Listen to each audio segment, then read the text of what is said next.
그럼 지금부터 2015학년도 수시 성공 전략 설명회를 시작할 텐데요. 설명회는 1부와 2부로 나누어 진행될 예정이며 1부에서는 막판 스퍼트 EBS로 수능 30점 올리기라는 주제로 송재열 강사님을 모시고 진행하겠습니다. 송재열 강사님께서는 현재 SG 공부법 연구소 소장이시며 진학사 입시전략연구소 개건연구원으로 동아일보 등 다양한 기관에서 100회 이상 자기주도 학습법 강연을 하셨고 저서로는 베스트 수험서인 시험 지존 등이 있습니다. 뜨거운 박수로 청해 듣겠습니다.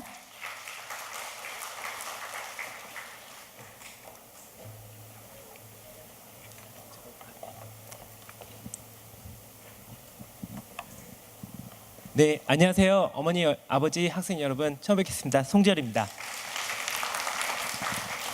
추석도 막 끝나고 방금 부구청장님 말씀대로 많이 피곤하실 텐데 오늘 날씨가 굉장히 좋습니다. 맞죠? 제가 한 가지만 여쭤볼게요. 왜 오셨어요? 이런 날에는 자신을 위해서 산책도 하고 여의도로 같이 가셔도 되는데 제가 한 가지만 어머니 여쭤보겠습니다. 수능 이제 2달 남았잖아요. 2달 남았는데 우리 아이 성적 오를까요? 3월부터 이번 9월 모의사까지 혹시 성적 올랐나요? 생각해보면 성적이 잘 안 오릅니다. 제가 더 무서운 얘기 해드릴게요. 올해 예언을 하나 하겠습니다. 올해 수능을 가장 성적이 지금 2달 동안 가장 안 오를 학생 지역구를 순서대로 얘기하면요. 무서운 얘기 해드릴게요. 보통은 공부를 좀 잘 못하는 구부터 생각하실 텐데 남은 9월부터 11월까지 2달 동안 아이들이 가장 변화하지 않는 구는 첫 번째, 죄송하지만 강남구입니다. 두 번째 서초구입니다. 세 번째 송파구입니다. 왜냐하면 학원을 너무 많이 다닙니다. 제가 오늘 남은 2달 우리 아이가 어떻게 하면 진짜 성적을 올릴 수 있는지 마지막 최종 마무리는 어떻게 해서 가야 우리 아이에게 가장 좋은지 그 비법을 정말 비밀을 공개하겠습니다. 지금부터 귀 쫑긋하고 들으시면 되는데 문제가 하나 있습니다. 이 앞에 있는 강사를 믿을 수가 없어요. 왜냐하면 너무 젊고 웬 앞에 나왔는데 운동화 신고 오고 웬 청바지 같은 거 신고 입고 오고 이러거든요. 사실은 열심히 뛰려고 운동화 신고 왔습니다. 그리고 열심히 살려고 좀 청적인 느낌을 냈습니다. 근데 제 이야기 잠깐만 10분만 드리고 그리고 바로 공부법 이야기를 오늘 소개를 통해서 제일 중요한 거 꼭 약속 한 가지만 할게요. 꼭 집에 가시면서 저기 바깥에 정신의 쓰레기통이 있어요. 거기에 나가시면서 담고 가지 마시고 꼭 우리 아이와 함께 실천하시고 또 하나 부탁은 옆에 구에 이야기하지 말아주세요. 특히 옆집에 이야기하지 말아주십시오. 저를 소개하자면 저는 사실 태어나기도 전라남도 보성 벌교에서 태어났고요. 7살까지 그곳에 살다가 서울로 와서 어머니께서는 서울대를 보내고 싶어서 서울로 오면 서울대를 가는 줄 알고 오셨다가 아이가 공부를 잘 못 따라가서 사실 저는 송파에 있는 배명고등학교라는 곳을 나왔습니다. 잘 모르시죠? 유명한 학교는 아닙니다. 유명한 사람 한 사람 있습니다. 박진영. 문제의 인간 중에 하나죠. 왜냐하면 박진영이 나온 학교가 공부 잘하는 학교일까요? 좀 공부를 잘 안 하는 학교일까요? 잘 안 하겠죠. 이 학교가 롯데월드 어드벤처 뒤에 있다 보니까 어드벤처의 정기를 받은 학교였는데요. 제가 고등학교 2학년 때 이 학교에서 반에서 22등을 했습니다. 자사고나 요즘 있는 자사고라든지 예를 들면 대원외고 같은 특목고가 아니기 때문에 반에서 22등을 하면 어떤 대학을 가야 되냐면요. 서울에 있는 대학은 안 됩니다.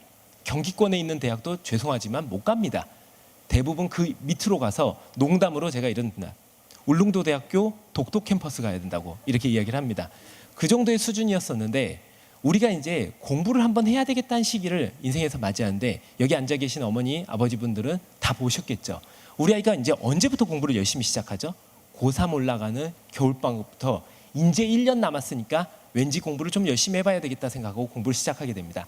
저도 이제 좀 공부하면 1년간 열심히 하면 우리가 가장 쉽게 보는 대학 있잖아요. 연세대학교, 고려대학교. 뭐 연대는 가겠지, 고대는 가겠지. 제가 요즘 학생들한테 그럽니다. 1년 공부해서 연고대 가는 건 방법은 지하철역에서 신촌역이나 안암역에서 내려서 걸어가면 된다. 근데 그 학교 학생은 아니다 라고 이야기를 하거든요. 저도 1년만 공부하면 연대는 가겠지 생각하고 저는 그때 대치동을 믿으면 되는 줄 알았습니다. 집에서 대치동이 가깝다 보니까 겨울방학에 학원을 몇 개를 다녔냐면요. 14개를 다녔습니다.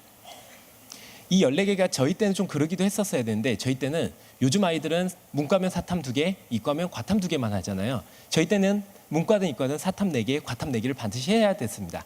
그리고 이과 선택 과목인 저는 이과에서 화학 2를 하고 있었습니다. 이것만 해도 9개입니다. 거기에 국영수 붙이면 12개입니다. 수학하고 영어는 왠지 아시죠? 과외 좀 받아야 될 것 같고 왠지 하나는 더 다녀야 될 것 같고 이래서 제가 14개를 학원을 다 다니면서 열심히 공부를 하는데 대박은 숙제를 다 했다는 겁니다. 이 14개 숙제를 정말 밤에 잠도 안 자가면서 전 딱 머릿속에 생각 하나만 했습니다. 3당 4락 아시죠? 3시간 자면 붙고 4시간 자면 떨어진다. 이 생각만 가지고 정말 3시간을 자면서 버스 안에서 숙제를 하는데 하루는 아시죠? 혹시 버스 안에서 공부해 보신 분 계십니까? 지금 반응 없으시죠? 이제 제가 곧 반응을 만들어 드리겠습니다. 지금 얘기하면은 뭐 나한테 굳이 자꾸 뭘 물으려 그래. 원래 연극에서 옆자리에 앉으신 분들 굉장히 부담스럽잖아요. 연극하는 사람이 내려와서 말 걸까 봐 아니면 침 튈까 봐 이런 거 부담스러우시잖아요. 제가 오늘 사실 어머니들께 선물을 드리려고 선물을 가져왔습니다. 어떤 선물이냐면요. 이게 시중에 구하고 싶어도 못 구하는 선물로 가져왔습니다. 첫 번째, 제가 지은 책입니다. 이건 뭐 중요하진 않습니다. 그냥 재밌게 밤에 이렇게 라면 받침대로만 안 쓰셔도 괜찮습니다. 두 번째, 시중에 제가 만든 단어장인데 굉장히 특별한 단어장입니다. 근데 이 단어장보다 더 중요한 게 시중에 판매하지 않고 있는 저희 연구소에 고3 마무리 EBS 단어 특별 비법 프린트가 있습니다. 제가 오늘 드리려고 이거 급하게 뽑아왔습니다. 차 갖다 돌리고 다시 왔습니다. 이거 다시 드리고 싶어서요. 제가 이 3종 세트를 예전엔 하나씩 나눠드렸는데 이제 안 그럽니다. 한 분께 그냥 몰아드릴 예정입니다. 그래서 지금부터 이제 반응을 보겠습니다. 제가 뒷심이 진짜 강한데 제가 뒤끝이 있어요. 그래가지고 잘 삐져요. 그래서 반응 좋으면 되게 좋아요. 제가 그래서 원래 제일 좋아하는 강연회가 부산입니다. 근데 제가 이제 그 숙제를 버스 안에서 하면 버스 안에서 책 보면 어떻게 되죠? 토하잖아요. 토하면 속 울렁거리잖아요. 그러면서까지도 정말 열심히 한번 숙제를 해봤는데 고3 3월에 올라갔더니 이제 22등 성적이 반에서 8등, 400만점에 320점, 전국 20%. 이제 서울에 있는 끝자락 대학교, 경기도에 있는 대학교 어느 정도 갈 수 있을 게 확 올랐습니다. 전 그때 믿었죠. 와, 역시 대치동은 대단해. 대치동의 힘은 짱이야. 이러면서 엄마 나 이 학원 다 다닐 테니까 아들이 올해 1년 열심히 해서 22등에서 8등까지 14계단 올라왔습니다. 오, 남은 계단 좀만 더 올리면 연대는 가겠지 생각하고 연대가 누구지? 강아지 이름인 줄 알고 열심히 또 대치동 학원을 다니기 시작했습니다. 14개를 계속 유지하며 여름방학 이럴 때는 더 많은 학원을 다니면서 좋다는 선생님은 대한민국의 좋다는 선생님은 다 만나서 쫓아다니면서 딱 한마디 했습니다. 선생님만 믿을 테니까 뭐든지 저 연대 가는 방법만 알려주십시오. 저는 원래 꿈은 서울대였습니다. 서울대 가는 방법만 알려주십시오. 이러면서 선생님들 시킨 모든 숙제를 다 했는데 그렇게 열심히 했더니 그의 수능 결과가 11월에 반에서 8등, 400만점에 320점, 전국 20% 성적이 아시죠? 고3 3월 모의고사 수능 간다라는 그 유언비어가 저한테는 안 올 줄 알았는데 오게 되더라고요. 그래서 저는 이렇게 열심히 했는데 성적이 안 오른 이유는 사실 우리가 생각해보면 시간과의 싸움이라는 생각을 많이 하게 되거든요. 네, 알겠습니다. 마이크를 좀 가까이 하겠습니다. 네, 감사합니다. 시간과의 싸움이라고 생각하고 1년만 더 투자하면 분명히 효과가 있을 거다 생각하고 수능을 다시 준비하는데 보통 재수생들은 언제 수능을 다시 준비하죠? 11월 수능 끝나고 11월에는 뭐 하죠? 쉬어요. 12월엔 뭐 하죠? 마음이 찹찹해요. 그래서 쉬어요. 1월엔 어떻게 하죠? 새해 뜻을 맞이하려고 하는데 구정 연휴가 껴있다 보니까 또 쉬어야 돼요. 그리고 나선 2월에 재종반들 시작할 때 재수를 시작합니다. 근데 사실 고3 애들 재수 시작할 때 혼나야 됩니다. 왜 그러냐면 재수생의 강적, 적수 그 상대는 누구죠? 바로 고3, 새로 올라오는 고3입니다. 근데 재수생들은 쭉 겨울에 놀고 봄 되면 시작합니다. 저는 이게 말도 안 된다고 생각해서 재수를 언제 시작했냐면요. 11월 수능 끝나고 기말고사가 그 다음 주에 있습니다. 기말고사 끝난 다음 날 학교 분위기가 어떨까요? 작년에 YTN 뉴스에서 나왔는데요. 고3 학생들이 학교 교실 뒤에서 도박을 하고 있는 거예요. 그 정도로 학교 분위기가 그런데 제가 한 가지 더 여쭤볼게요. 배명고는 롯데월드 어드벤처 뒤에 있는데 학교 분위기가 그러면 어떻게 될까요? 맞습니다. 어드벤처가 되더라고요. 그래가지고 그런 교실에 저는 재수를 해야 되겠다는 투철한 신념하에 정석을 가지고 가서 헤드폰 딱 끼고 혼자 정석을 풀고 있었습니다. 친구들이 와서 너 재수할 거야? 나 서울대 건축 가야 되는데 재수해야 되겠어. 너가 서울대 건축을 어떻게 가? 이 바보야 이러면서 제 뒤통수 때리면서 저한테 재수할 거냐고 황당해 하더라고요. 저는 내 공부니까 방해하지 마 이러고는 혼자 공부하기 시작했습니다. 2월 달부터 종로학원을 다니면서 재수를 시작했는데 재수를 또 이제 본격적으로 학원을 다니기 시작했는데 지하철 첫 차를 타고 다녔습니다. 그리고 수업 듣고 밤 10시까지 자습하고 11시에 집에 왔는데 자꾸 11시에 공부하려고 그러는데 이제 체력이 다 떨어지니까 피곤해서 자꾸 잠드는 거예요. 너무 화가 나가지고 안경을 벗고 제 뺨을 때려버렸습니다. 나쁜 놈! 이래가지고 재수 성공했어? 이러면서 절 막 혼내는데 자꾸 잠이 들어서 방법이 없어서 밤 11시에 과외 선생님 오게 했습니다. 그리고 주말엔 대치동 조탄 학원 다 다니면서 1년 동안 문제집을 40권을 풀었습니다. 그렇게 열심히 하면서 그의 수능 열심히 봤더니 그게 드디어 11월에 수능 결과는 반에서는 이제 반은 이제 받는 의미가 없겠죠. 400만 점에 몇 점이 나왔냐면요. 놀라지 마세요. 400만 점에 320점, 전국 20% 그대로 나왔습니다. 지금 어머니 되게 황당하죠. 근데 제가 이 이야기 왜 앞에서 하냐면요.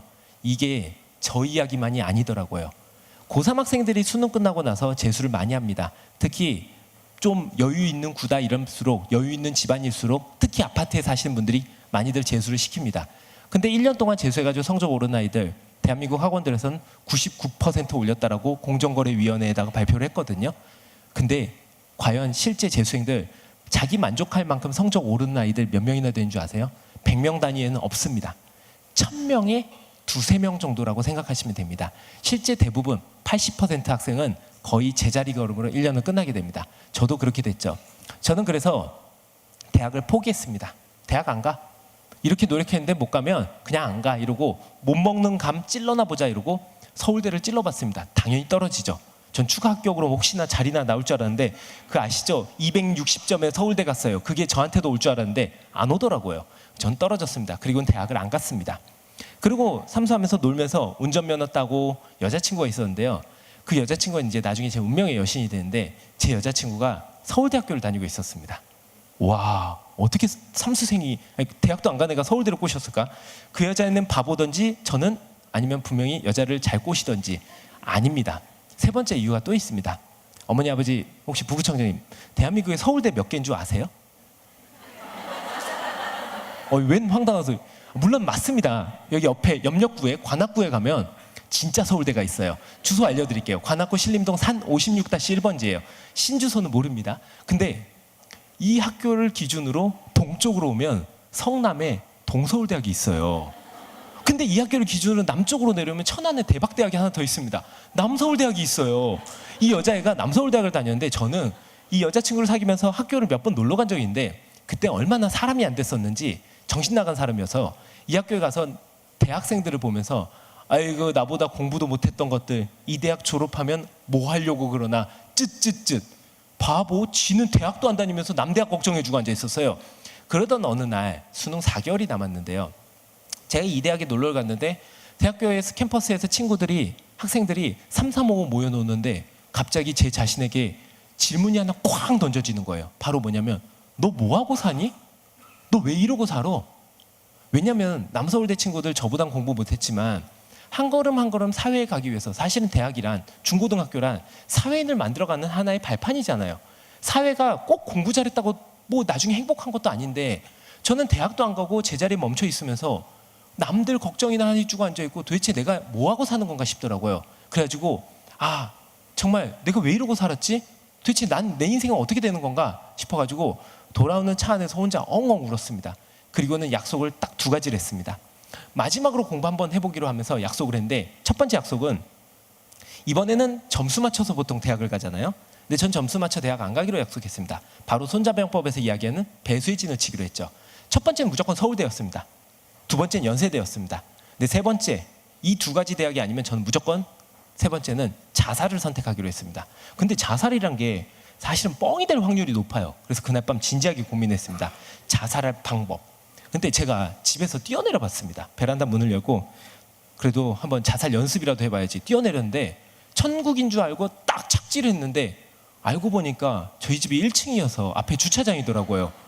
두 번째로는 제가 목을 매달려고 그래도 팔 힘이 세가지고 이게 죽질 않습니다. 왜냐면 이 정도 제가 턱걸이 이거 매달리게 하면 1시간 이상씩 있습니다. 1시간 이상 있다가 누가 들어오죠? 엄마가 들어와요. 엄마가 너 뭐하니? 그러면 자살하고 있어요. 이럴 순 없잖아요. 그래가지고 운동하고 있다고 해야 되니까 말이 안 되더라고요. 근데 제가 자살할 방법이 있었습니다. 뭐냐면요.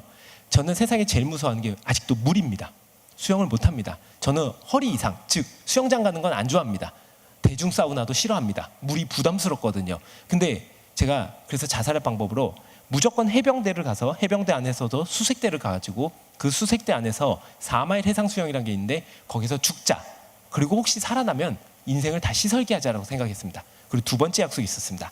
이게 가장 중요한 약속이었습니다. 사실 제 인생을 바꿔놓는 가장 키포인트였는데요. 남은 4개월 학원 다닌다고 해가지고 성적이 오를까요? 안 오를까요? 별로 오를 확률은 없다는 것을 누가 들어도 알겠죠. 그래서 저는 남은 4개월 돈 쓰지 말고, 사실은 무슨 공부법을 알아서 그러진 않았습니다. 남은 4개월 돈만 쓰지 말고 그냥 혼자 한번 하다가 망하더라도 혼자 하고 군대나 가자. 엄마 아빠 돈 그만 갖다 쓰자. 이러고는 학원 그만 다니자라고 하면서 독서실 도서관만 다니면서 혼자 공부하는데, 삼수생이 혼자 공부하면서 독서실 도서관을 다니니까 문제가 하나 생겼습니다. 원래는 이게 퀴즈로 나가는데 지금 이렇게 쭉 보니까 저기 계신 분도 한번 오셨었고요. 맞죠? 그래서 질문에 답을 맞추면 저분들이 책을 다 뺏어갑니다. 그래서 제가 공평하기 위해서 이거 질문을 안 하겠습니다. 죄송합니다. 네, 근데 삼수생이 독서실과 도서관을 다니면서 혼자 공부하니까 문제가 뭐냐면요. 질문에 답을 해줄 사람이 있나요? 없나요? 없더라고요.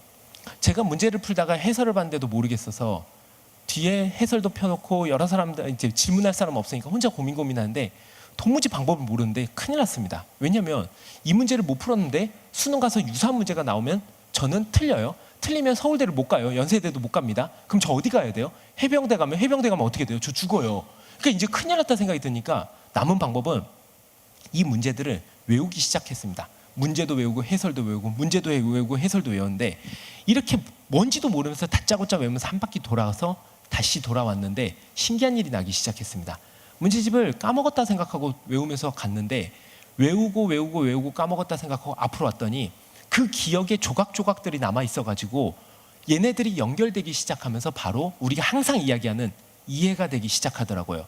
즉 우리는 항상 우리 아이들한테 공부를 이해해야 된다고 얘기하는데, 이해의 시작은 암기에서부터 시작되더라고요. 암기가 되고 났더니 다시 돌아왔더니 그 조각 퍼즐들이 맞춰지면서 그게 그래서 그렇게 됐구나. 이걸 내가 왜 못 풀었지? 실제 어머니 아버지 다 경험해 보셨을 거예요. 뭐냐면 문제집에서 예전에 못 풀었는데 한 바퀴 돌고 돌아오니까 내가 분명히 별표해놨는데 이걸 왜 못 풀지? 이건 이거잖아. 그때 왜 별표해놨지? 그게 바로 지식과 지혜가 늘어난 거거든요. 그건 바로 암기 속에서 늘어나는 거거든요. 저는 그때 태어나서 처음으로, 물론 저희 연구소에 수많은 학생들이 요즘 다 하는 이야기인데요, 공부가 즐겁더라고요. 공부가 행복하더라고요. 너무나 공부가 즐겁고 행복해서 이렇게 공부하는 건데 내가 대학 갈 준비가 안 됐었던 거구나. 스스로 예전에 내가 대학 갔었으면 큰일 났었겠구나 생각이 들면서 남은 4개월 학원 하나 안 다니고 독서실 도서관만 다니면서 책을 가지고 그동안 풀어놨던 문제집을 새로 사지도 않았습니다. 과목당 한 2권씩 풀어놨던 거 부분 다 정리하고 모의고사 중심으로 풀면서 이제 좀 이따 소개할 공부 방법인데요. 그렇게 수능 딱 4개월만 공부하고 갔더니 수능 4개월 만에 나온 결과가 이제 어떻게 됐냐면요. 그의 수능 결과는 수능 가서 5개 틀렸습니다. 400만점에 391.5에 전국 0.6%를 받아서 황당하게 제가 서울대학교를 장학금을 받고 들어가게 되었습니다. 근데 네, 감사합니다. 근데 사실 서울대학교 갔다고 이 앞에 쓰는 거는 요즘 좀 구닥다리 촌스럽습니다. 왜냐하면 요즘 워낙 국제화, 글로벌화, 개방화가 돼가지고 서울대 갔다, 물론 저처럼 22등 하다 서울대 간 사람은 딱 2명 있습니다. 한 사람은 우선 우리 승수형 아시죠? 장승수. 공부가 제일 쉬웠다는 사람. 사람들이 가장 황당해하죠. 근데 맞더라고요. 2번째 한 사람이 저입니다. 근데 제가 이 공부법으로 서울대를 가가지고 처음에는 적응도 못하고 굉장히 힘들어하고 영어 성적 미달자에 학교에 적응도 못하고 이랬는데, 더 힘을 내보면서 열심히 공부를 해보니까 나중에 2학년 말에 어떻게 됐냐면요, 그 국무총리로 계셨던 정운찬 국무총리 분 계시잖아요. 그분이 총장으로 계실 텐데 제가 황당하게 또 제 주변 친구들 중에 유일하게 서울대에서 1등을 해가지고 총장 장학금을 받게 됐습니다. 굉장히 신기하게 생겼습니다. 두꺼워요. 멋있어요. 그 총장 장학금을 받고 그리고 아주 멋있게 서울대를 자퇴했습니다. 정말입니다.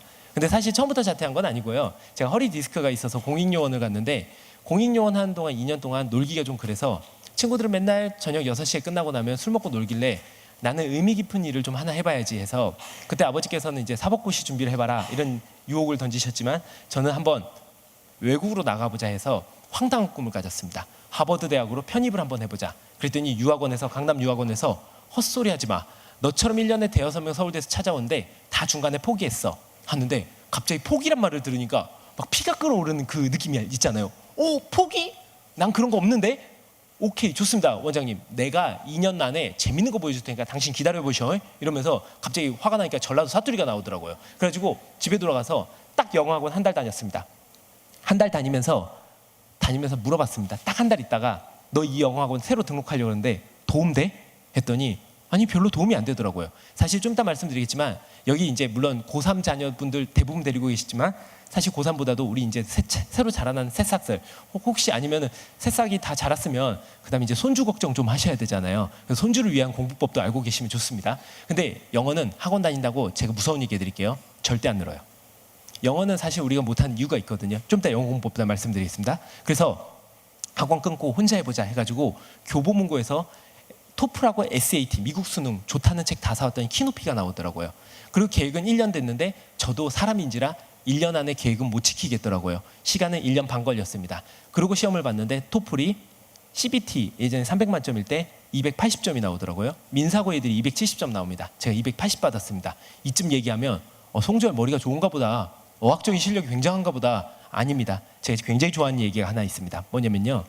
인디안 기후제란 말을 전 참 좋아합니다. 혹시 아세요? 인디아는 기후제를 지내면 100% 비가 와요. 우리 비 안 올 때 걔네 불러야 돼요. 근데 문제는 걔네 왜 100% 비 오냐면요. 아시죠? 걔네는 비 오는 날까지 기후제를 지내요. 이런 무식하게. 정말 기후제를 비 오는 날까지 지내요. 그러니까 반드시 비가 와요. 저는 280점 맞는 그날까지 왜 280점이 목표였냐면 민사고 애들이 270이라 그러니까 왠지 걔는 이기고 싶어서 280점 받는 날까지 보통 토플 한두 번 보는데 전 토플 11번 받습니다. 그리고 SAT도 3번 꽉 채워봐가지고 거의 만점 이제 1600 만점에 1400점을 받고 그리고 엑스트라 커리큘럼 책 쓴 거랑 이런 방금 시험 지전에 책 소개한 거랑 인터뷰 언론 나온 거 다 준비해서 유학원 찾아갔더니 실장님이 다음날 오라 그러더니 다음날 전화하고 찾아갔더니 원장님하고 다 나오면서 제가 보니까 기립박수를 쳐주는 거예요. 또 왜 그러냐 그랬더니 하버드 대학에 신입생으로 들어가재요. 대한민국에 하버드를 들어간 모든 애들이 저보다 총점 토탈 점수가 낮대요. 그래가지고 제가 하버드를 들어갈 수 있다면서 뉴욕타임즈에 나오고 독도 옆에 나올 거라고 대안외거나 하버드 합격이라고 저한테 박수를 쳐주는 거예요. 근데 문제가 생겼습니다. 제가 싫다 그랬죠. 왜냐면 제가 그때 나이가 26살이었습니다. 26살에 하버드를 가면 하버드는 건축학과가 없습니다. 그럼 저는 대학 이름 보고 가야 돼요.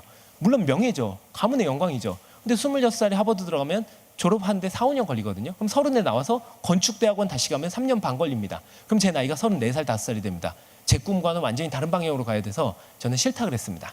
그리고는 조사를 해봤더니 그 하버드가 있는 리그, 아이비 리그라는 학교 중에 뉴욕에 있는 코넬 대학교가 건축으로 세계 1위더라고요. 그래서 저는 그냥 친구하고도 물어봤습니다. 실제 하버드 다니는 친구가 있어서 지금도 페북 패친인데요. 그 친구한테 앤디라는 친구한테 야 하버드 가는 게 맞겠냐? 코넬 가는 게 코넬 건축 가는 게 맞겠냐 했더니 앤디가 당연히 코넬 가야지. 하버드 굳이 안 가도 돼. 상관없어. 이런 얘기를 하길래 그 말이 맞겠지? 하버드나 코넬이랑 비슷하지? 그러니까 미국에서 바라보는 관점 거의 똑같다 그래서 오케이 좋아. 나는 그냥 하버드는 편입이 원래 목표였으니까 너 보고 떨어질 거라고 그러더라고요. 그래서 왜 떨어지냐? 혹시 붙을 수도 있지 않냐? 그랬더니 하버드는 편입생을 안 뽑는데요. 그래서 왜 안 뽑아요? 그랬더니 가만히 생각해 보래요.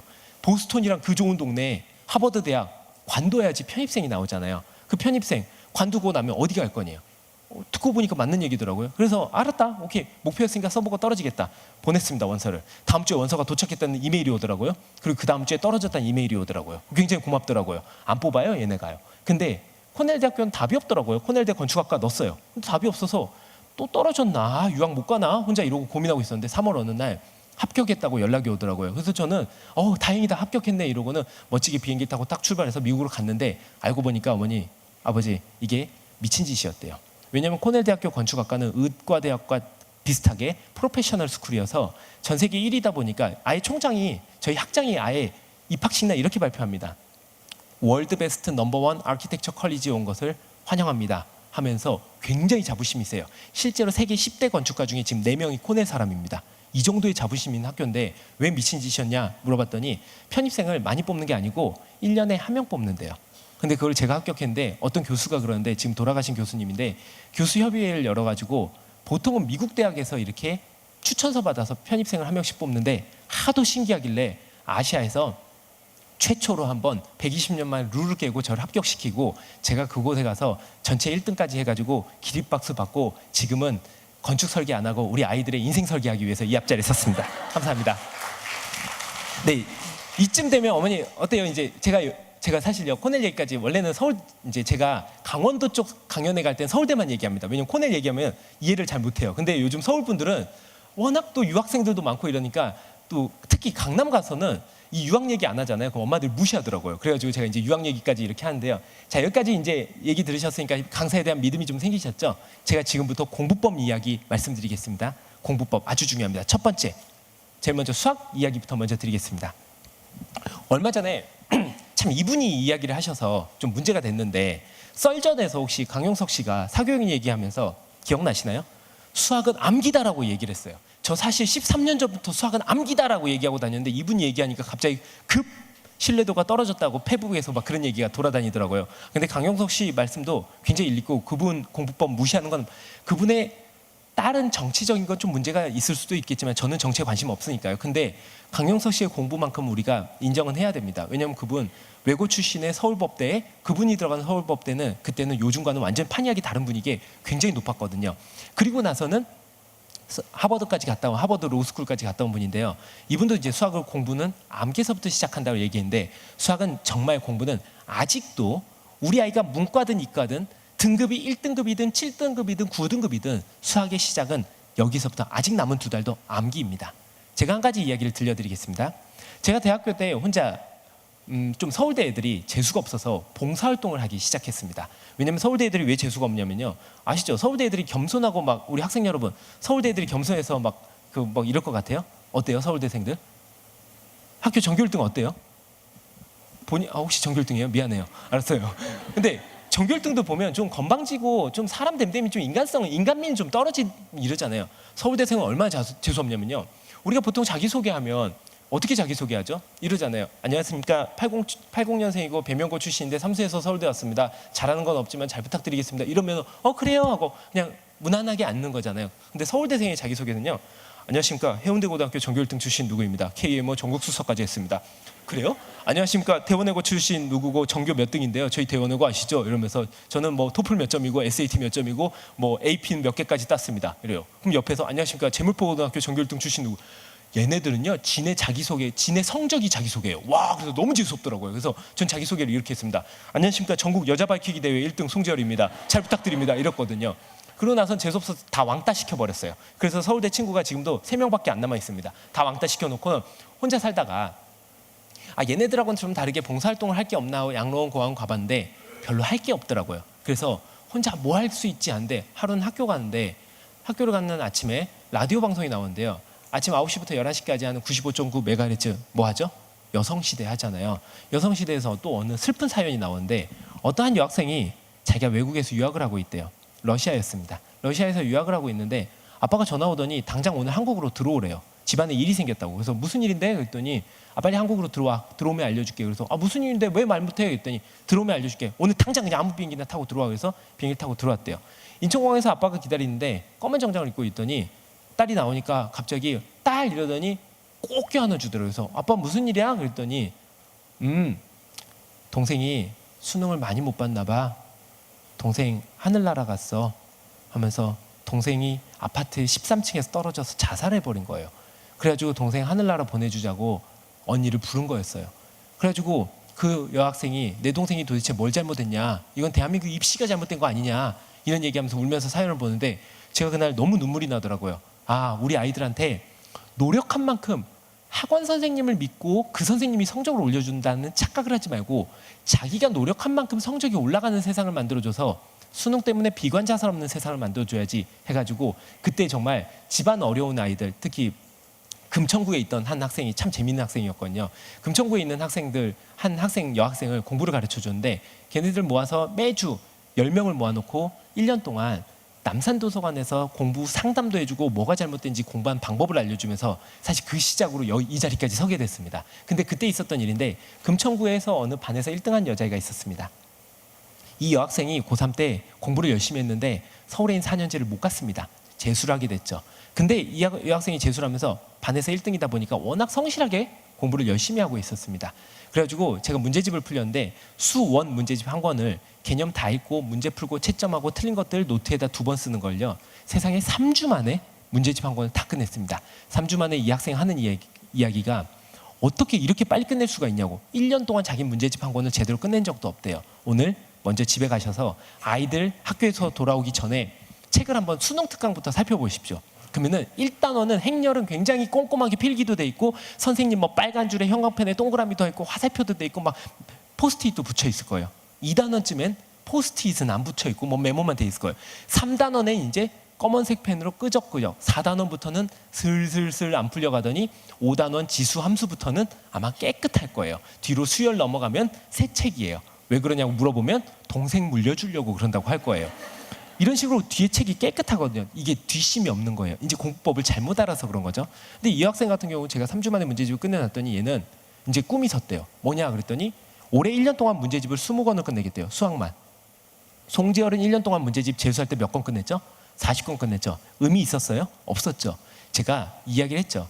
너 다시 풀어도 또 틀리니까 그냥 문제집 많이 푼다 생각하지 말고 이거 하나하나 제대로 하자 그랬는데 그땐 대학생이다 보니까 전혀 이 말을 안 듣더라고요. 그래서 계속 우기길래 알았어 그러면 그 문제집 놔줘 이러고 제가 뺏어놨습니다. 그러고는 2달 동안 다른 문제집을 3권 정도를 열심히 풀렸습니다. 그리고 2달 있다가 교보문고에서 이 문제집과 똑같은 첫 번째 문제집과 똑같은 문제집을 사다 주면서 한번 풀어봐 이랬더니 선생님 이거 풀었잖아요 이러더라고요. 표지만 보고. 그래서 물어봤죠. 너 그럼 이거 다 맞출 자신 있어? 너 다 풀었다며. 그럼 다 맞출 자신 있어야 될 거 아니야. 다 맞출 자신 있어? 그랬더니 그건 아니래요. 그래서 알았어. 3단원만 풀어와봐. 많지 않으니까. 이러고는 3단원 풀어오겠습니다. 이 학생이 신나서 알았어요. 까짓거 풀어오죠. 하고는 갔습니다. 그 다음 주가 됐습니다. 이제 학생들을 다 모아놓고 우리 공부한 지 3개월이 됐는데 얘들아 너 열심히 했지. 그러니까 와 너무 좋았다고 1년치 공부 다 했대요. 작년에 한 것보다 더 많이 했대요. 니네 그럴 줄 알았어. 근데 너희 진짜 지금 공부했다고 생각하는데 선생님 오늘 공부에 삽질을 한 인간 하나 보여줄 테니까 잘 봐. 이랬더니 누구예요? 이러길래 그 여자를 딱 집었어요. 그랬더니 애들이 다 멘붕. 왜냐면 걔가 제일 열심히 했거든요. 가장 성실했거든요. 얘가 삽질이면 나머지는 완전 뭐예요? 포크레인질이죠 뭐. 그래가지고 애들 다 멘붕에 빠지더라고요. 그래가지고 잘 봐. 했더니 이 학생이 화를 내면서 자기가 왜 삽질했냐. 그래서 너 저번 주에 선생님이 사준 문제집 꺼내봐. 이랬더니 다 풀었어요. 이러면서 꺼내두더라고요. 다 풀었어? 오, 과연 다 푼 게 중요할까? 해서 제가 저번 주에 뺏어놨던 문제집을 옆에 딱 놔뒀습니다. 그러면서 잘 봐. 이러면서 2 문제집을 한쪽씩 넘기기 시작했습니다. 어머니 어떻게 됐을까요? 아시죠? 맞은 건 또 맞고 틀린 건 또 틀리는 연예인 싱크로율 말고 정오답 싱크로율이 어떻게 됐을까요? 90% 이상 일치하는 거예요. 그러면 제가 한 가지 여쭤보겠습니다. 이 여학생 3개월 동안 성적 올랐나요? 안 올랐나요? 안 올랐죠. 삽질한 거 맞죠? 차라리 문제집을 여러 권 풀려고 하지 말고 처음에 풀고 채점하고 틀린 것도 복습하고 까먹고 또 풀고 까먹고 또 풀고 해가지고 3개월 동안 문제집 한두 권만 까먹고 돌리고 까먹고 돌려가지고 3개월 뒤에 내가 이 첫 번째 문제집 안에 못 푸는 게 하나도 없다. 그래서 펴서 어려운 문제들 다 풀려봤더니 모르는 거 하나도 없다. 이러면 어떻게 될까요? 그러면 성적 오른 거 분명히 맞죠. 왜냐면 처음에 못 풀었는데 이제 풀어낼 수 있잖아요. 그래서 제가 항상 우리 학생들한테 하는 이야기가 있습니다. 공부는 김연아처럼 해라. 넌 김연아가 돼야 된다 이 이야기를 하거든요. 그랬더니 어떤 학생이 진짜 김연아가 되겠다면서 다짐을 하더니 가까운 법무사 사무실을 찾아가더니 창씨 개명을 해버리더라고요. 김연아로요. 그래서 그러지 말고 이 김연아가 무슨 뜻이냐면요. 2월 달에 소치 동계올림픽 하면서 오석 코치가 입국장에 들어오면서 이런 이야기를 했습니다. 연아 엄마한테 잘리고 나서 자기가 아사다마오한테 가 있었대요. 저도 몰랐어요. 2년 동안 아사다마오를 자기가 특별 훈련을 시켜서 이번 소치 동계올림픽의 피겨는 아사다마오가 금메달을 딸 거라고 아니면 두고 보자고 하면서 자기가 특별 훈련 시켰다면서 호언장담을 하길래 제가 그 TV를 보고 있다가 욕을 바가지로 했습니다. 좀 할게요. 병신 지랄하네 하면서 진짜 김연아가 아사다마오를 못 이기면 내 손에 장을 짓는다 이랬는데 결과는 어떻게 된 줄 아세요? 김연아는 말도 안 되게 2등 했지만 아사다마오 몇 등 했는 줄 아세요? 메달 안에 10위권 안에도 못 들었습니다. 이상해요. 연아를 가르치던 강남의 대치동 선생님과 비슷한 우리의 오석 코치가 아니죠. 쟤네들의 오석 코치가 거기 가서 지도를 했는데 등수는 오히려 떨어지네요. 바로 무슨 뜻이냐면요. 김연아가 돼야 된다는 게 뭐냐면 김연아를 다른 말로 바꾸면 김연아는 이런 사람입니다. 전 세계 모든 여자들을 다 얼음판에 모아놨을 때 그때 피겨라는 그 기구를 신겨놨을 때 가장 잘한 사람이 김연아기도 하지만 그 얼음판과 피겨에 가장 익숙한 사람이 전 세계에 딱 한 명 있죠. 누구예요? 바로 그게 김연아입니다. 우리 학생들은 올해 수능 어려울까요? 쉬울까요? 쉬워요. 이 쉬운 수능에는 특별한 동경대 문제가 필요한 게 아닙니다. 이 쉬운 수능에는 우리 아이들이 지금까지 푼 문제집 까먹습니다. 이 까먹는 걸 또 반복하고 또 반복하고 해가지고 수능 시험 날 내가 풀어놓은 문제집만큼의 이 수능 시험에 가장 익숙한 사람이 되면 어떨까요? 바로 김연아처럼 1등을 할 수 있다 이겁니다. 그래서 수학의 시작은 바로 암기에서부터입니다. 늦지 않았습니다. 지금 우리 아이들 요즘 제가 쭉 상담을 해보면서 조사를 해보니까 고3 아이들 가끔 상담받으러 오거든요. 지금 와서 뭐 하려는지, 물론 지금 와도 상담해주면 할 얘기는 좀 있죠. 근데 수능 특강도 아직 제대로 마무리 안 된 학생들 굉장히 많이 있습니다. 첫 번째 숙제입니다. 수능 특강부터 풀고 채점 다 해서 틀린 것들 또 보고 해가지고 가리고 자기가 설명까지 할 수 있을 정도로 자기 분야, 문과면 수원, 미통기, 그리고 이과면 수원, 수투, 기하 벡터, 적분과 통계, 이 4권의 책에 대해서 다 끝내놓으라고 이야기하고 싶습니다. 두 번째로는 혹시 이걸 다 해놓은 친구들이라면 그래도 틀린 것들을 다시 한번 복습하라고 이야기하고 싶습니다.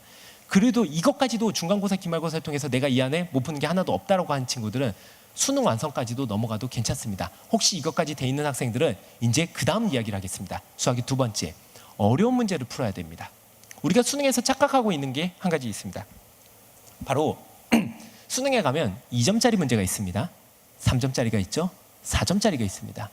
근데 우리가 문제집을 보통 비유해 보면요, 기본 문제, 유제 문제, 연습 문제, 심화 문제가 있습니다. 또는 센수학이라는 대한민국 교과서에 보면은 A단계, B단계, C단계가 있습니다. 대한민국 학생들 다 조사해 보면 정석은 기본 문제, 기본 문제, 유제 문제만 주로 많이 풀고 연습은 손 안 댑니다. 왜냐? 기초가 중요하고 어려우니까요. 센수학을 조사해 보면 A단계, B단계 다 풉니다. 근데 C단계를 왜 안 푸냐 그랬더니 기본이 중요해서 안 푼대요. 우리는 맨날 기본이 중요하다고 이야기합니다. 기본이 뭘까요? 참 애매합니다. 기본이 뭘까요? 한 번쯤 고민해 보셨나요? 기본은 뭐라고 얘기해야 되죠? 근데 문제집을 비유해 보면 센수학의 A단계는 2점짜리입니다. 단순 연산 문제거든요. 센수학의 B단계는 3점짜리입니다. 센수학의 C단계는 4점짜리입니다. 근데 수능 가면 사실은 센수학이나 대부분 기본 문제가 가장 문제집에 많이 실려 있잖아요. 근데 수능 가면 어떻게 되는 줄 아세요? 2점, 3점, 4점짜리 문제 개수가요, 2점짜리는 5문제밖에 없습니다. 앞에 4문제와 서술형에 1문제 나옵니다. 3점짜리 몇 개나 있을까요? 원래대로라면 3점짜리가 가장 많아야 되잖아요. 3점짜리는 10개 정도밖에 없습니다. 4점짜리가 15개에서 13개 사이로 왔다 갔다 합니다. 그럼 배점을 살펴보겠습니다. 개수가 중요한 게 아니고 이제 곱하기가 중요하죠. 2 곱하기 5문제는 10점입니다. 더 문제는 3점 곱하기 10문제는 몇 점이죠? 30점입니다. 여기까지 합하면 몇 점일까요, 어머니? 40점이에요.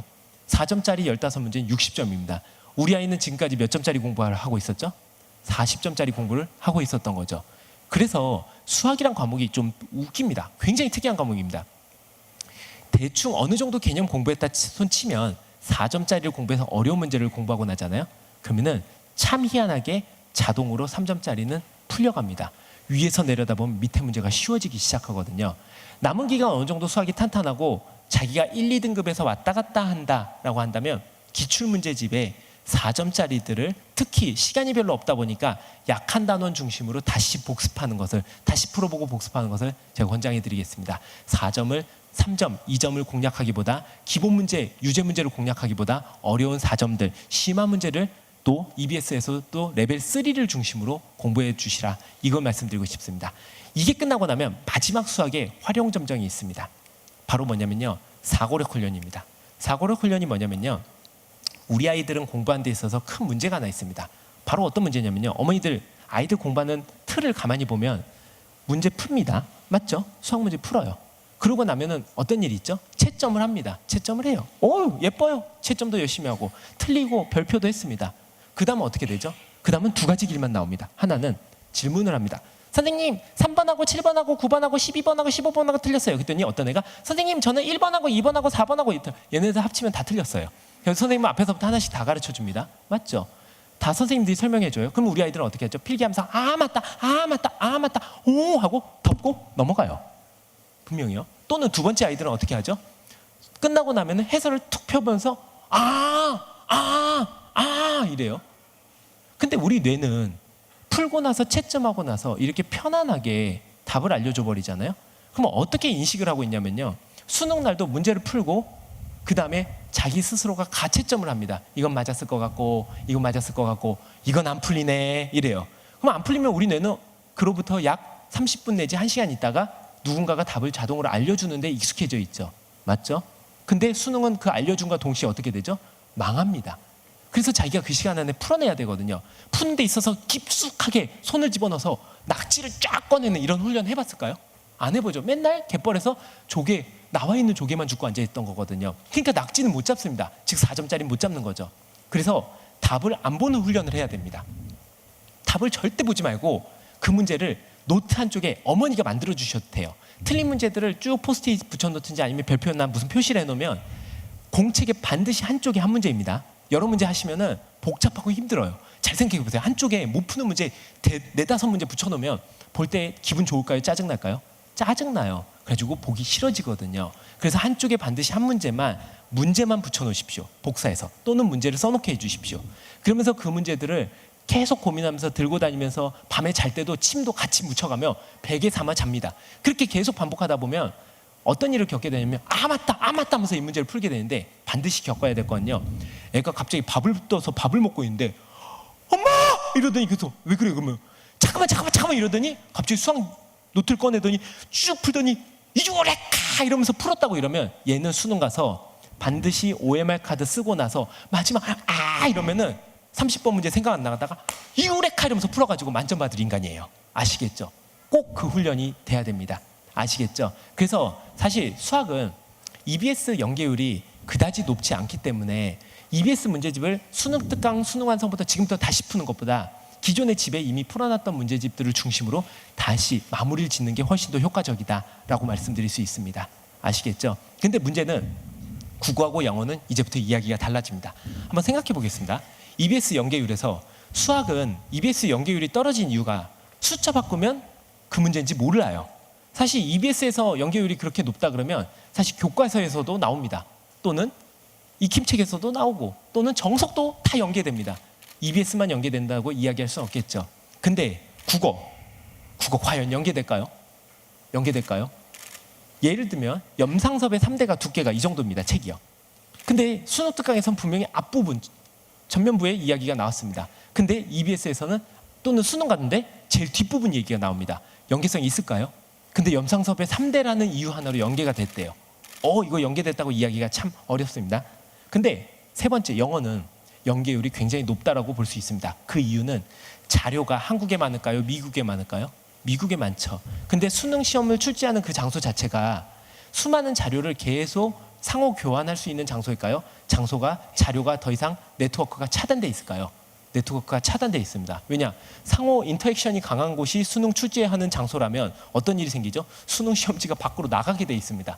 그래서 절대 보안이 철저하기 때문에 자료가 없다 그러면 이제 문제를 어디서밖에 낼 방법이 없을까요?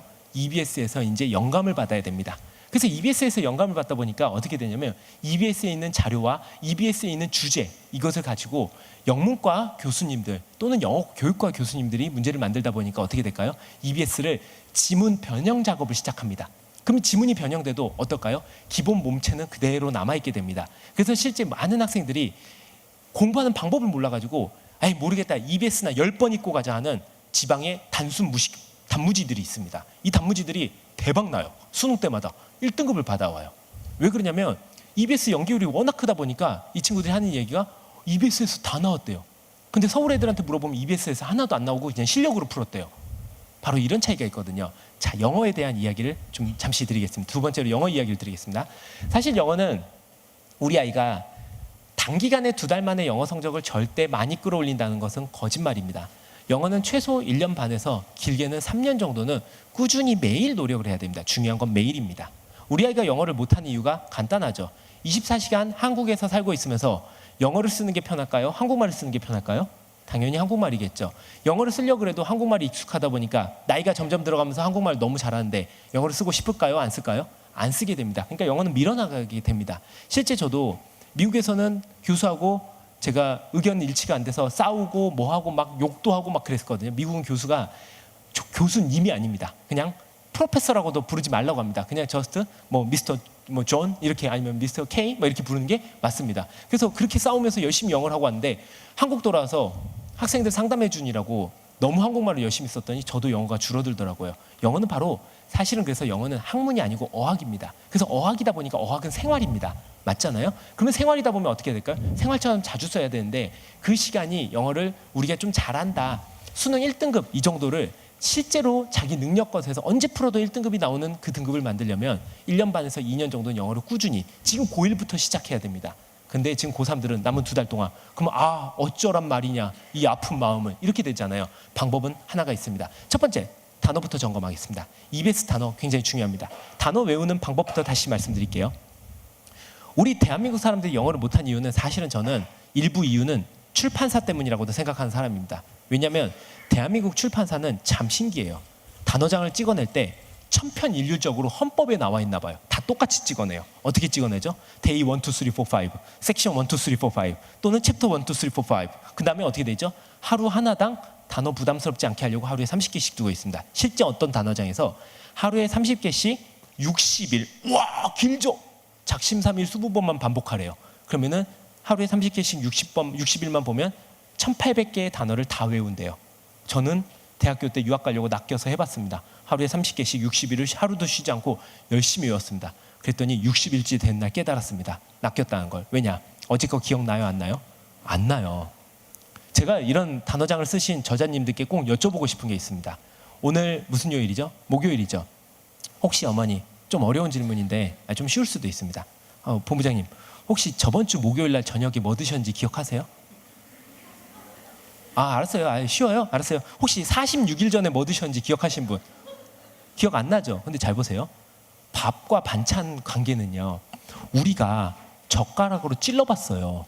느낌을 봤어요. 입으로 넣고 맛도 봤어요. 평가도 했어요. 개수는 5개밖에 안 돼요. 맞죠? 근데 일주일 지나면 기억나요? 안 나요? 안 나죠. 근데 영어 단어가 기억나면 말이 돼요? 안 돼요? 안 돼요. 제가 영어 단어를 외우다가 계속 고생을 많이 하다가 유학 가면서 유학은 가야 되는데 이렇게 하면 안 되는데 하다가 어떻게 깨닫게 됐냐면요. 영어 단어를 친구 이름 외우는 데서 착안을 하게 되었습니다. 우리가 친구 이름 외울 때 쓰면서 외우나요? 송재열 뭐 이러면 쓰면서 외우나요? 아니죠. 친구 이름 부르고 까먹으면 다음날 또 기억해보고 살짝 이름 또 물어보고 이러면서 맞다 하다 보면 한 일주일, 2주일 지나면 친구 이름, 반친구 이름 저절로 다 외우게 되잖아요. 바로 거기에서 착안했는데 바로 그 단어입니다. 제가 EBS 단어를 쭉 뽑아봤더니 수능 특강이 가장 기본 교재입니다. 다른 교재들보다 수능 특강이 그래도 가장 중요한데 단어가 수능 특강에 뒤에 있는 단어가 뽑아봤더니 2,500개가 좀 넘어가더라고요. 그래서 100몇십 개 제외하고 중요한 단어만 2,400개를 뽑아봤습니다. 근데 이 단어장이 어떻게 되어 있냐면요. 데이 1에 한쪽에 60개씩 내면을 보면 240개가 담겨 있습니다. 하루에 240개. 아니 240개를 외우란 말이냐? 아니에요. 이 단어장이 어떻게 되어 있냐면 파트 A에 2,400개의 단어를 놔뒀는데 파트 B로 넘어가면요. 여기 있던 똑같은 단어를 제가 엑셀에서 랜덤 걸어가지고 순서를 바꿔놨습니다. 그래서 파트 B에 가면 똑같은 단어인데 순서가 바뀌어 있습니다. 파트 C에 넘어가도 또 순서가 바뀌어 있습니다. 파트 D에 가도 또 순서 바뀌어 있고 E까지 총 5번을 반복합니다. 근데 A에 보면 데이 1에 240개의 단어를 우리 아이들한테 야 하루에 단어는 240개씩 암기하래 이러잖아요. 우리 아이들은 이런 걸 되게 좋아해요. 왜냐면 딴 생각을 해도 되잖아요. 그래서 240개 외우면서 딴 공부를 안 합니다. 이과인데 이거 외우기 시작하면 어떻게 되죠? 이과 수학 날아가면서 수시에서 들어갈 수가 없게 됩니다. 이제 뒤에서 2부에서 김동 소장님께서 자세히 설명해 주시겠지만 절름발이 난리 납니다. 240개를 어떻게 해야 되냐면요. 하루에 영어 단어를 240개씩 암기하는 게 아니고요. 240개씩 구경하는 겁니다. 구경하는 건 실제 10분밖에 안 걸립니다. 근데 대신 손으로 지우면서 구경해야 됩니다. 뭐냐면 한글 뜻을 가리고 영어만 보면서 아는 단어는 지워갑니다. 왜 지우라고 말하냐면요. 이 한쪽에 아는 단어랑 모르는 단어가 있잖아요. 그러면 원래는 뭘 봐야 되죠, 아버지? 모르는 단어를 봐야 되죠. 근데 우리는 사람 눈은 원래는 모르는 단어를 봐야 되지만 사람 눈은 어떻게 가죠? 편하고 싶어서 아는 단어로 자꾸 눈이 흘러갑니다. 그래서 실제 공부에서 효율이 떨어지게 되거든요. 그래서 아는 단어는 다 지우고 나면 모르는 단어만 남잖아요. 계속 읽어가면서 모르는 단어를 보는데 최소 하루에 몇 번을 구경을 해야 되냐면 7번은 구경해야 됩니다. 7번 구경하기 굉장히 쉽습니다. 왜냐하면 아침에 눈 떴을 때 한 번, 학교 갈 때 한 번, 오전 쉬는 시간에 한 번, 점심시간에 한 번, 오후 쉬는 시간에 한 번, 집에 올 때 한 번, 공부하다 짜증날 때 한 번, 자기 전에 한 번. 이러면 7번 나옵니다. 7번을 구경하고 나서 이 단어를 다 못 외우게 됩니다. 이 단어를 다 못 외우는데 그걸 또 다음날 들고 가면 어떻게 되냐면요. 이제 당나귀한테 계속 짐을 실어주는 거예요. 계속 짐을. 그러면 한 3일째, 4일째 되면 어떻게 되죠? 제가 그래서 누적 공부 별로 안 좋아합니다. 공부는 차라리 빨리 까먹어버리고 다시 돌아오는 것도 방법입니다. 계속 쌓이게 되면 당나귀가 4일째 되는 날 어때요? 퍼지게 되죠. 퍼지면 뭐라 그래요? 아, 역시 공부는 나하고 안 맞아. 이러면서 난 공부에 뜻이 없나 봐. 이러면서 이제 그런 애들은요. 제가 비법을 하나 알려드릴게요. 올해 수능 망치면요. 제발 어머니, 얘가 진짜 열심히 하다 수능을 망쳤으면 기회를 한 번 더 주시는 것도 방법입니다. 근데 열심히도 안 했는데 또 한 번 해보겠다고 분명히 수능 끝난 다음 날이나 아니면 그 대충 일주일 있다가 엄마 아빠랑 알력 관계를 쌓으면서 눈치를 봤다가 엄마 나 기회 한 번만 더 주면 안 돼? 이번엔 진짜 열심히 해볼게 이러잖아요. 그럼 바로 뒤통수를 한 대 후려 갈기시고 군대 보내버리세요. 바로 군대 보내. 왜 그러냐면 군대 갔다 오고 나면 좀 정신을 차리거든요. 왜냐? 애들이 정신 안 차린 이유는 엄마 아빠가 맨날 따뜻한 밥을 해줘서 그래요. 군대 가서 고참들한테 혼도 나보고 눈물 섞인 그 밥도 좀 먹고 그러고 나면 철이 들거든요. 그리고 나서 다시 대학 가도 그게 오히려 더 실제로 몇 가지 임상 케이스를 해봤더니 그게 더 빠르더라고요. 왜냐하면 재수는 3수를 낳고 3수는 4수를 낳고 4수는 N수를 낳더라고요. 그러니까 절대 웬만해선 재수시키지 마세요. 근데 그렇게 해가지고 단어를 다음날 이걸 쌓아서 또 데리고 간 게 아니고 그냥 버리십시오. 그리고 나서 다음 데이 2를 꺼내세요. 그렇게 해서 데이 10까지 딱 꺼내고 나면 2,400개의 단어를 하루에 7번씩 구경해서 딱 외우러 왔습니다. 기억날까요? 안 날까요? 당연히 기억 안 납니다. 근데 파트 B를 넘어가면 이제 신기한 일이 나기 시작해요. 본 적이 있어요. 본 적이 있어요. 이래요. 근데 파트 B까지 20일째 다 가도 기억은 잘 안 납니다. 대박은 파트 C로 넘어가서 첫 번째 반복. 이제 한 15번, 20번쯤 구경하면 아 맞다 이러면서 단어가 기억나기 시작해가지고 걔가 까먹고 또 올라오고 까먹고 또 올라오고 아시죠?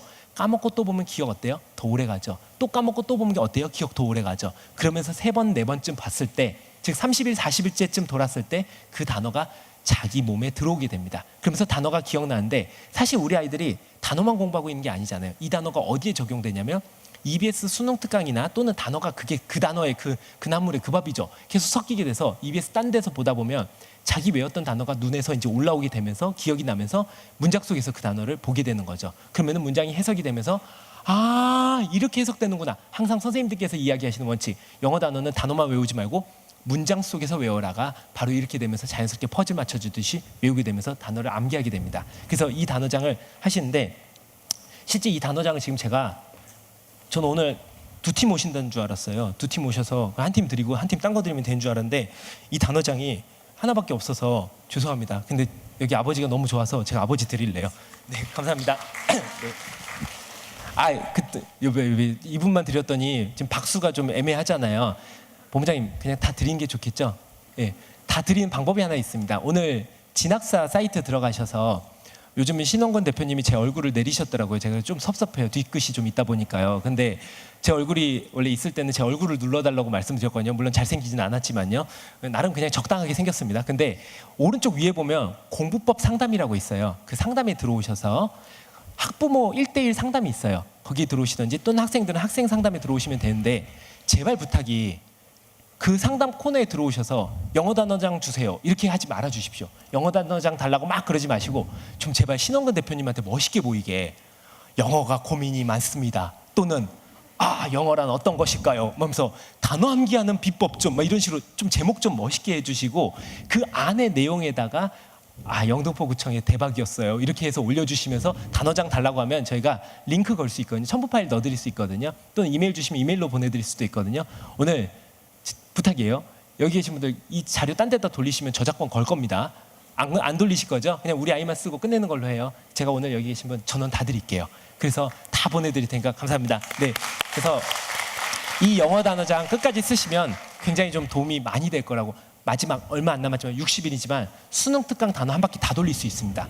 충분히 영어에서 한 등급 올릴 수 있습니다. 꼭 써보십시오. 오늘 당장 오늘부터 바로 시작하십시오. 자, 2번째 이러고 나면 EBS가 영어는 연계율이 굉장히 높다 보니까 이제 어떻게 가셔야 되냐면요.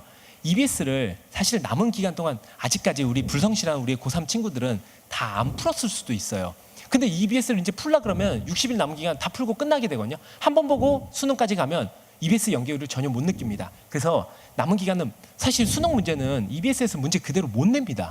왜냐하면 수능의 원래 기본 골자가 시중에 나와 있는 문제집에서 절대 수능 문제는 못 낸다가 기본 원칙이거든요. 그렇기 때문에 지문은 갖다 쓸 수 있습니다. 또는 지문은 약간 변형시킬 수 있습니다. 그래서 이 지문이 중심이기 때문에 지문을 읽어보는데 문제 풀라 그러면 지문 읽느라고 하도 오래 걸려서 애들이 못 풀거든요. 그래서 아예 한글 해석을 한번 읽고 영어 지문을 읽도록 해주십시오. 특히 영어를 못하는 학생들은. 그렇게 해가지고 빨리 한번 끝내면서 그때 읽으면서 모르는 단어들, 모르는 해석 안 된 문장 표시해놓고 끝까지 한번 끝낸 다음에 다시 돌아와서 수능 특강이고 인터넷 수능이고 엔제고 완성이고 모든 교재들을 계속 읽도록 해주세요. 최소 3번 읽고 가야 됩니다. 사실 8월에 강연에 딴 진학사 강연에 오셨으면 제가 이걸 7월부터 이야기하고 다녔거든요. 그럼 벌써 한 달 반이 지났습니다. 이 정보의 속도에 따라 아이의 성적이 달라지는 안타까운 현실이죠. 그래서 EBS 남은 기간 동안 그 지문만 열심히 읽도록 해주십시오. 그리고 매주 마지막으로 해야 될 일이 매주 모의고사를 주 1회 또는 2회 정도 시간 재고 푸는 연습을 반드시 해야 됩니다. 왜냐하면 영어는 시간과의 싸움이기도 하거든요. 그래서 그 시간을 잘 관리할 수 있는 능력이 있어야 되거든요. 제가 어머니, 아버지 죄송한데 좀 밑에 내려와서 할게요. 키가 작았더니 저 빔이 제 눈을 찔러서 지금 눈이 한쪽이 안 보여요. 너무 아파요. 지금 눈이 엥 애려요. 이러다 백내장 올 것 같아요. 근데 그래가지고 제가 아무튼 그 EBS를 반드시 읽으면서 계속 읽으면서 모의고사를 시간 재고 풀어라. 이게 영어에서 마지막 정리입니다. 즉 지금은 다른 거 할 거 없이 첫 번째는 물론 여기 안에서 영어가 정말 많은 이야기가 있지만 첫 번째는 단어부터 점검하는데 송재열 영단어라고 하거든요. 이 단어장을 꼭 활용해라. 두 번째로는 지금 저 앞에 있는 나와 있는 책은 사실 소개하자면 제가 송재열 영단어라는 책을 만들었는데요. 저건 지금 쓰시면 안 돼요. 솔직하게 말씀드리면 고3용이 아니에요. 저건 중학교 3학년과 고1용이에요. 그래서 지금 쓰시면 안 되고 제가 진학사 사이트를 통해 다 배포해드리겠다 이 말씀이거든요. 그리고 두 번째로는 EBS 지문을 꼭 3번씩은 읽어보고 가야 됩니다. 세 번째는 모의고사 시간 재고 푸는 훈련 꼭 해주십시오. 제가 영어에서 마지막 부탁드리고 싶은 건 이 3가지입니다. 아시겠죠? 자 이제 국어로 넘어가겠습니다. 근데 시간이 넘어가가지고 어떡하죠?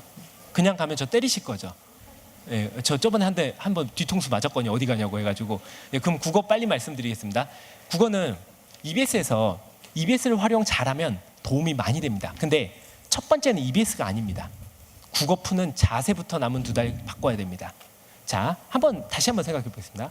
우리 아이들이 국어 문제를 풀고 나면 이럽니다. 국어 문제를 쭉 풀고 나서 채점하고 나서 보통은 다들 어떻게 하죠? 또 질문하거나 해설을 봅니다. 해설 보거나 질문 보면 다들 뭐라 그러죠? 이래요. 이래요. 그러면서 알겠대요. 제가 물어보고 싶은 게 있습니다.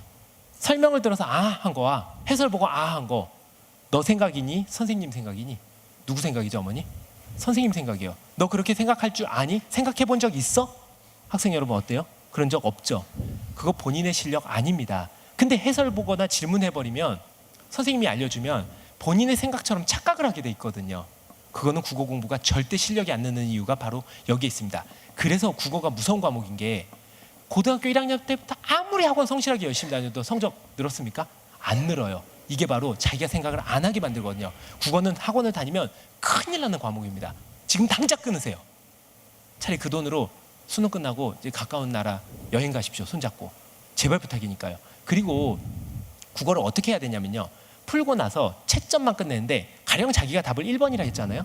근데 답이 5번이잖아요. 그럼 5번이 답이란 걸 빨간색으로 표시해 놓고 거기다가 숫자 옆에다가 빈칸에다가 1, 2, 3을 쓰는 거예요. 여기서부터 송재열 공부법 1, 2, 3 논리 훈련이 들어갑니다. 1은 뭐냐면요. 1은 내가 그때 왜 1번을 골랐지예요. 내가 그때 왜 1번을 골랐지? 바로 뭐냐면 논리의 오류의 시작점을 찾는 거예요. 그때 내가 이것을 보고 낚여가지고 요래서 1번인 줄 알았어. 써놓는 거예요. 2번은 왜 1번은 오답이지? 쓰는 거예요. 2번이 오답인 이유를 쭉 쓰는 거예요. 그래서 다시 보니까 이게 오답인 것 같아요. 왜냐? 답을 이미 봤기 때문에 그게 오답이란 걸 알면 이걸 내가 생각 잘못했구나 쓰게 되는 거죠. 세 번째로는 그러면 3번 왜 5번은 정답이지? 하고 정답인 이유를 찾아 쓰는 거예요. 다 손으로 반드시 써야 됩니다. 중요한 건 손으로 써야 됩니다. 손으로 다 썼습니다. 그리고 나서 다 쓰고 나서 해설과 비교를 해보는 거예요. 비교하면 생각이 딱 일치하면 어때요?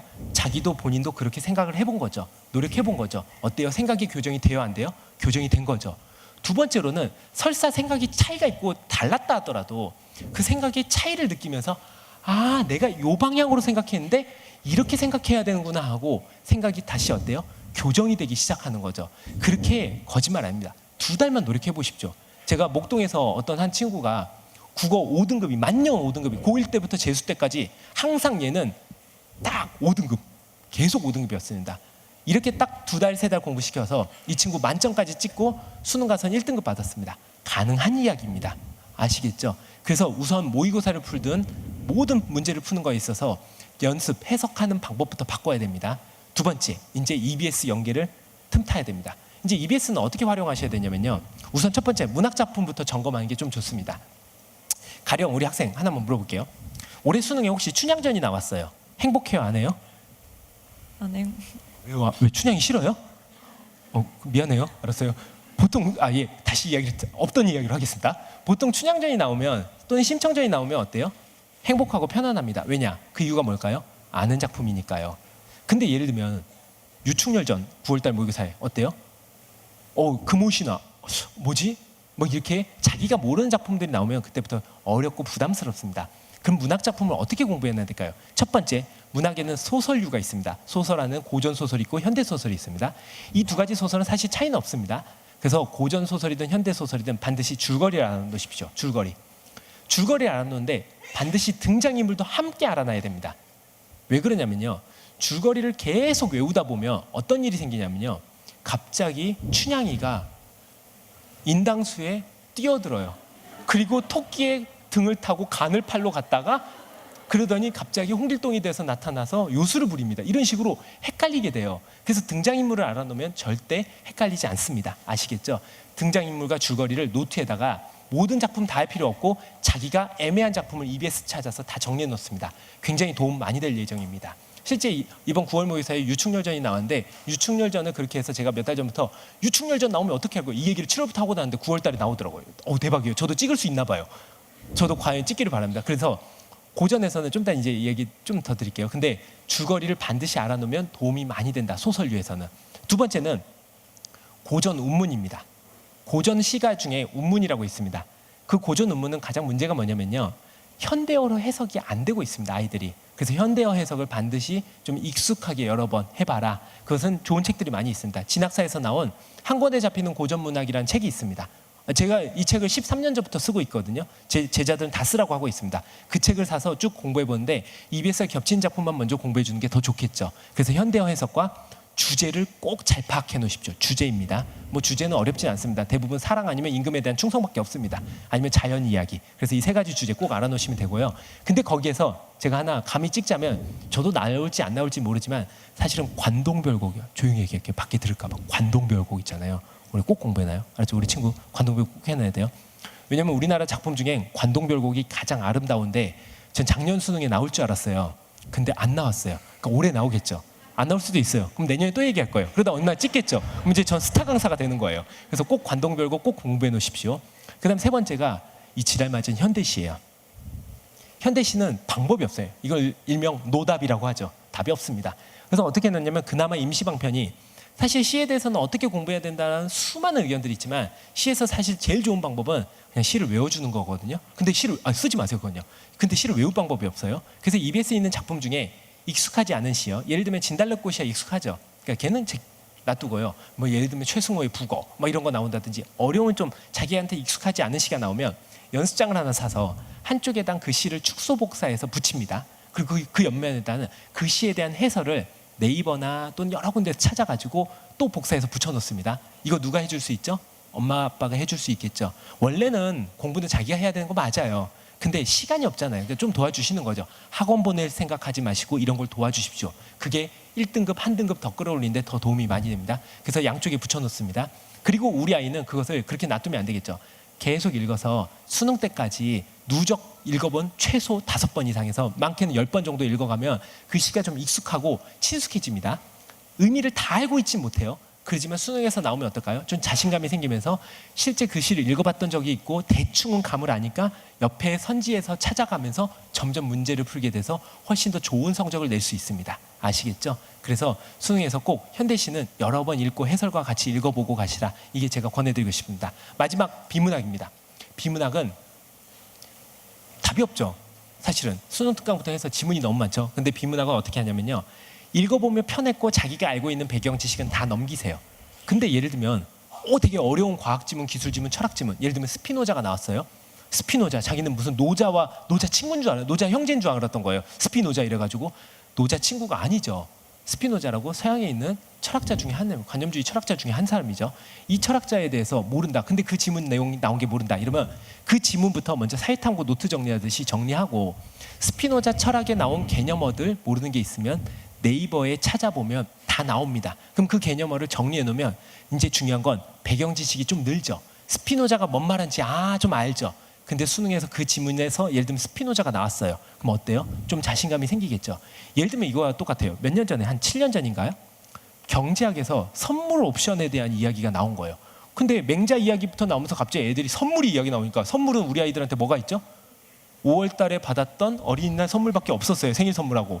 근데 웬 선물이 갑자기 뭐가 주식시장이랑 연결돼서 주식을 삼성전자 주식을 선물로 주나?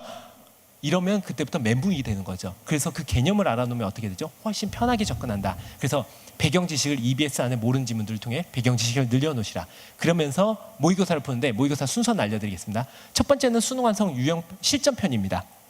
두 번째는 EBS 파이널 나왔습니다. 그걸 푸십시오. 세 번째는 시뮬이란 출판사에서 나온 사설 모의고사 있어요. 기출 아닙니다. 절대 제발 부탁인데 기출 풀지 마세요. 기출 지금부터 풀지 마세요. 제발요.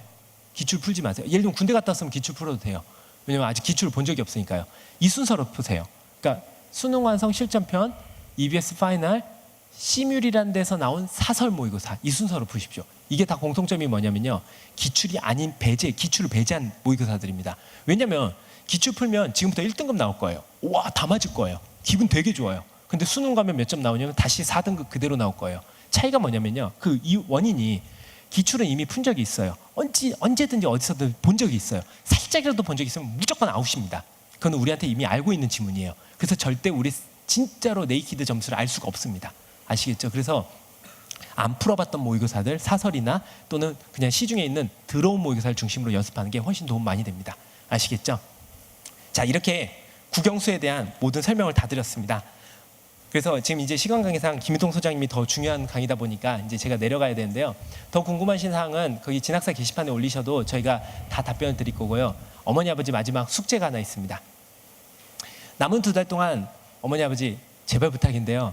우리 학생들을 보다 보면 이제 성인이 다 되셔서 애도 낳고 애가 고3이 되고 하니까 화도 나고 좀 더 열심히 했었으면 좀 더 열심히 하면 나보다 더 얘가 훌륭하고 더 편안하게 행복하게 살 텐데가 다 보이시잖아요. 제가 한 가지 여쭤볼게요. 어머니 아버지 고3 때 그러셨어요? 할아버지 할머니한테 맞으셨잖아요. 사실 계속 세대가 이렇게 반복이 되거든요.